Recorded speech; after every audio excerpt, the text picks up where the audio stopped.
नमस्कार दोस्तों, स्वागत है हमारे चैनल BHU क्लासेज में। तो इस वीडियो में हम लोग बात करने वाले हैं भारतीय संविधान के कुछ महत्वपूर्ण अनुच्छेद के बारे में बात करेंगे और अनुसूची के बारे में बात करने वाले हैं। तो पॉलिटी से जितने भी इम्पोर्टेंट क्वेश्चन बन सकते हैं हम इस वीडियो में बात करने वाले हैं। तो आप लोग नोट करने के लिए तैयार रहिएगा। बहुत कुछ इसमें लिखा हुआ नहीं है, हम नोट कराएंगे, तो आप उसे नोट करते हुए चलिएगा क्योंकि एग्ज़ाम नज़दीक है और हो सकता है पॉसिबिलिटी है क्वेश्चन आने की। तो जितने भी क्वेश्चन आने की पॉसिबिलिटी है हम ज़्यादा से ज़्यादा प्रयास करेंगे आपको बता दें। तो चलिए, सबसे यहाँ पे पहला क्वेश्चन दिया गया है कि संविधान की द्वितीय अनुसूची का संबंध किससे है। ये दिया गया है नए राज्यों के निर्माण से, और दूसरा दिया है यहाँ पे कि महत्वपूर्ण पद अधिकारियों के वेतन भत्तों से, तीसरा संसद से, चौथा राष्ट्रपति चुनाव से। तो जानिए कि जो द्वितीय अनुसूची है उसका जो संबंध है वो किससे है, महत्वपूर्ण पद अधिकारियों के वेतन से। जो अधिकारियों को वेतन दिए जाते हैं इनसे रिलेटेड है क्या, तो सेकेंड जो अनुसूची है वह महत्वपूर्ण पद अधिकारियों के वेतन भत्तों से रिलेटेड है। चलिए नेक्स्ट है कि कौन सी अनुसूची में 22 भाषाओं को मान्यता दी गई है। कौन सी अनुसूची में 22 भाषाओं को मान्यता दी गई है, तो कौन सी अनुसूची में, 8वीं अनुसूची में 22 भाषाओं को मान्यता दी गई है।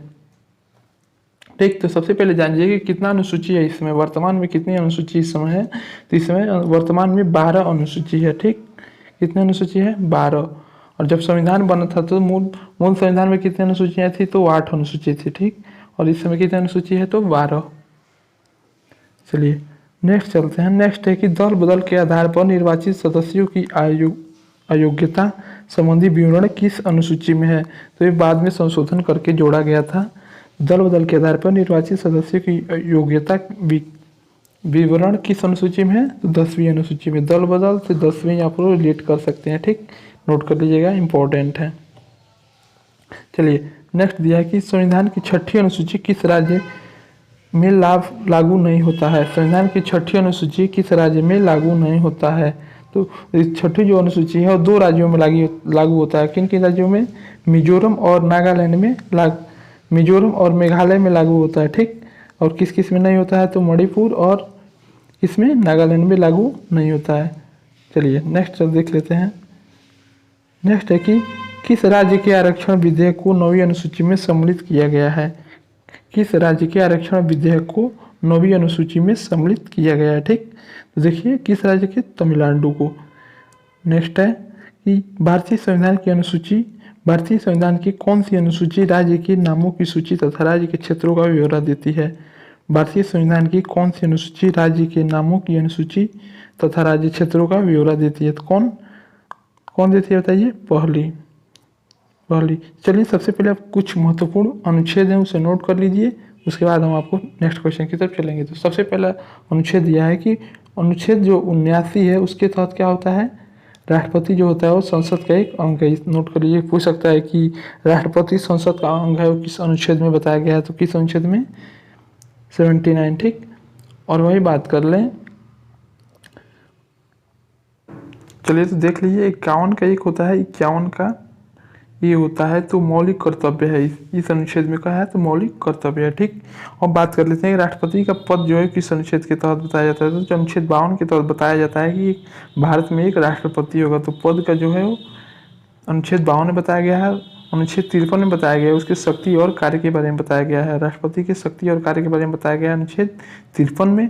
वही बात कर ले अनुच्छेद 54 में क्या बताया गया, तो अनुच्छेद 54 में बताया गया है कि राष्ट्रपति का निर्वाचन कैसे होगा। ठीक, उसके निर्वाचन से संबंधित बताया गया है अनुच्छेद 54 में। वही बात कर लें राष्ट्रपति का महाभियोग, पूछ सकता है कि किस अनुच्छेद में के तहत राष्ट्रपति में महाभियोग लगाया सकता है, तो अनुच्छेद 61 के तहत राष्ट्रपति पर महाभियोग लगाया जा सकता है। वही बात कर ले रहे हैं कि यदि जो राष्ट्रपति होता है यदि किसी को दंड दिया गया है तो उसको क्षमा दान करने की उसके पास शक्ति होती है, वो किस अनुच्छेद के तहत होती है, तो अनुच्छेद 72 के तहत राष्ट्रपति किसी व्यक्ति को क्षमा दान कर सकता है। ठीक, वही बात कर ले कि अध्यादेश का जो है, अध्यादेश जारी करने का जो अनुच्छेद है, तो अनुच्छेद 123 जो होता है उसके तहत अध्यादेश जारी होता है। ठीक,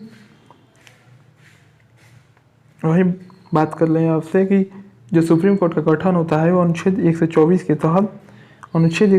तहत सुप्रीम कोर्ट का गठन होता है। एक दो और नोट कर लीजिए, अनुच्छेद 76 के तहत महान्यायवादी जो होते हैं उनकी नियुक्ति राष्ट्रपति करता है। ठीक, महान्यायवादी की नियुक्ति राष्ट्रपति करता है। और अनुच्छेद 79 जो भी बताए थे कि राष्ट्रपति संसद का अंग है, तो बताया अनुच्छेद 79 में ये भी बताया गया है कि भारत में एक संसद होगा, और अनुच्छेद 80 में बताया गया है कि एक राज्यसभा होगा और अनुच्छेद 81 में बताया गया है कि एक लोकसभा होगा। तो यहाँ पे आपसे क्वेश्चन पूछ सकते हैं कि लोकसभा रिलेटेड है किस अनुच्छेद से, दे देगा ऑप्शन में 79, 80, 81, 82, तो किस अनुच्छेद से होगा, तो अनुच्छेद 81 से रिलेटेड होगा लोकसभा। ठीक, चलिए तो अब बात कर लेते हैं कि इमरजेंसी के बारे में। आपात 3 प्रकार का लगाया जाता है, एक होता है राष्ट्रीय आपात, एक होता है राष्ट्रपति शासन और तीसरा होता है वित्तीय आपात। जो 352 होता है वो राष्ट्रीय आपात होता है। ठीक, 352 होता है वो राष्ट्रीय आपात होता है, नोट कर लीजिए। वही बात कर ले कि जो 356 होता है अनुच्छेद 356 के तहत लगाया जाता है वो क्या होता है, राष्ट्रपति शासन, वो किसी राज्य पे लगाया जाता है। ठीक, राष्ट्रपति शासन। और वही होता है 360 होता है वो होता है वित्तीय आपात। ठीक, चलिए अब एक और है कि किस अनुच्छेद के तहत संविधान में संशोधन किया जाता है, तो जो 368 अनुच्छेद है उसके तहत संविधान में संशोधन किया जाता है। चलिए तो काफ़ी बहुत ज़्यादा हमने अनुच्छेद आपको बताया है इंपॉर्टेंट, तो नोट कर लीजिएगा। चलिए नेक्स्ट क्वेश्चन की तरफ बढ़ते हैं। यहाँ पे नेक्स्ट क्वेश्चन दिया गया है कि भारतीय संविधान की कौन सी अनुसूची में राज्य की सूची तथा राज्य क्षेत्रों का ब्यौरा देती है। भारतीय संविधान की कौन सी अनुसूची राज्य में नामों की सूची तथा राज्य में क्षेत्रों का ब्यौरा देती है, तो कौन सी सूची बताइए, पहली। ठीक, उसके बाद है नेक्स्ट है कि नेक्स्ट क्वेश्चन दिया कि भारतीय संविधान में 9वीं सूची परिवर्तित हुई। तो ये समझिए कि जो संविधान बना था, जो सबसे पहला जो संशोधन हुआ संविधान में, वो 9वीं अनुसूची जोड़ने के लिए हुआ था। तो जो प्रथम संशोधन हुआ उसके तहत 9वीं अनुसूची को भारतीय संविधान में जोड़ा गया था। चलिए नेक्स्ट चलते हैं। नेक्स्ट है कि वित्तीय आपात की घोषणा किसके अंतर्गत की जाती है, अभी आपको हमने बताया भी है। तो वित्तीय आपात की घोषणा किसके अंतर्गत की जाती है, अनुच्छेद 360 के अंतर्गत। वही बात कर ले 356 के अंतर्गत तो राष्ट्रपति शासन लगाया जाता है, और अनुच्छेद 352 के तहत राष्ट्रीय आपात लगाया जाता है। नेक्स्ट है कि राष्ट्रीय पिछड़ा आयोग का गठन किस अनुच्छेद के अंतर्गत किया गया है। राष्ट्रीय पिछड़ा आयोग का गठन किस अनुच्छेद के तहत किया गया था, अनुच्छेद 340। ठीक, चलिए नेक्स्ट क्वेश्चन देख लेते हैं। उससे पहले आपको बता दें कि BHU क्लासेस पे प्रैक्टिस सेट लॉन्च हो गया है। पेपर बहुत ही नज़दीक है। यदि आप लोग तैयारी कर ली हैं या कर भी रहे हैं साथ साथ, तो अब एक दिन में एक प्रैक्टिस सेट आप लोग लगाएंगे तो आप लोगों को पता चलेगा कि आप कितनी तैयारी किए हुए हैं, कितना क्वेश्चन सही कर रहे हैं। और इस प्रत्येक प्रैक्टिस सेट में 120 क्वेश्चन दिए गए हैं, तो सभी क्वेश्चन आपके लिए अच्छे लेवल का क्वेश्चन है। तो हो सकता है कि इसी से रिलेटेड टॉपिक पे क्वेश्चन आ जाए, मान लीजिए रीजनिंग और मैथ्स का जो आप लोग क्वेश्चन सॉल्व करते हैं, तो इस प्रैक्टिस सेट से भी जब आप क्वेश्चन सॉल्व करेंगे तो आपको बहुत ही ज़्यादा एक्सपीरियंस मिलेगा कि कैसे कैसे क्वेश्चन सॉल्व किया जा रहा है और क्वेश्चन कैसे डिजाइन किया जाता है एग्जाम में। इसलिए अभी तक आप नहीं लिए हैं तो जरूर लीजिए। वीडियो के डिस्क्रिप्शन में इसका लिंक दिया गया है, आप लोग 49 रुपये पेमेंट करके BHU क्लासेस का प्रैक्टिस सेट ले सकते हैं। चलिए नेक्स्ट देख लेते हैं। नेक्स्ट है कि किस अनुसूची में केंद्र और राज्यों के बीच शक्तियों का बंटवारे के बारे में बताया गया है, यह वर्णन है। किस अनुसूची में केंद्र और राज्यों के बीच में शक्तियों के बंटवारे के बारे में बताया गया, तो किस अनुसूची में, 7वीं अनुसूची में। ठीक, नेक्स्ट है कि समवर्ती सूची किस राज्य से संबंधित नहीं है। समवर्ती सूची किस राज्य से संबंधित नहीं है, तो किस राज्य से, जम्मू कश्मीर से। ठीक, चलिए नेक्स्ट है कि संविधान लागू होने के समय समवर्ती सूची में कितने विषय थे। संविधान लागू होने के समय समवर्ती सूची में कितने विषय थे, बताइए कितने विषय थे, तो 47 विषय थे। अब है कि मूलतः राज्य सूची में कितने विषय हैं। मूलतः राज्य सूची में कितने विषय हैं, बताइए आप सभी लोग, तो कितने विषय हैं, 66 विषय। ठीक, 66 विषय हैं। चलिए नेक्स्ट क्वेश्चन की तरफ बढ़ते हैं। नेक्स्ट क्वेश्चन है कि मूलतः संघ सूची में कितने विषय हैं। मूलतः संघ सूची में कितने विषय हैं, तो संघ सूची में कितने विषय हैं, 97 विषय हैं।